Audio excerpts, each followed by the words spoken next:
Tere! On käes järjekordne köögikultuuri aeg. Minu nimi on Kärt Puum. Tänane köögikultuuri saade peaks meeldima kõigile, kes armastavad vürtsikat toitu.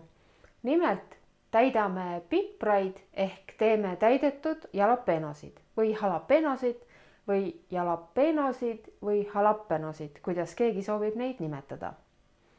Viimasel ajal erinevates söögikohtades on see roog üpris populaarne, aga miks mitte seda kodus vahest ise teha, kui näiteks kui külalised on tulemas, nii et vaatame järgi, kuidas ta täpselt käib. Täidetud jalapenode jaoks läheb meil loomulikult vaja jalapenosid, siis meil läheb vaja juustu, toorjuustu, maitsestamata toorjuust, soola ja suitsupaprikapulbrit. Kõigepealt valmistame juustutäidise, selleks riivime juustu, lisame toorjuustu, lisame suitsupaprikapulbri ja soola. Segame kõik ühtlaseks ja paneme kõrvale.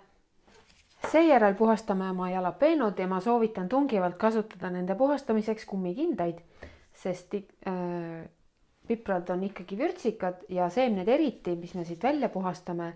Ja hiljem, kui käsi kogemata unustad pesta ja topid näpud näiteks silma, siis see võib lõppeda üsna valulikult. Seega paneme ikkagi kummikindad kätte. Lõikame pipra pooleks ja puhastame sisemuse ära ettevaatlikult, et pipar katki ei läheks. Kui piprad on puhastatud, siis täidame nad oma juustuseguga. Võtad umbes teelusikatäie segu, mässid piprad täis ja paned ahjuplaadile. Niisamuti käitud kõigi ülejäänud pipardega.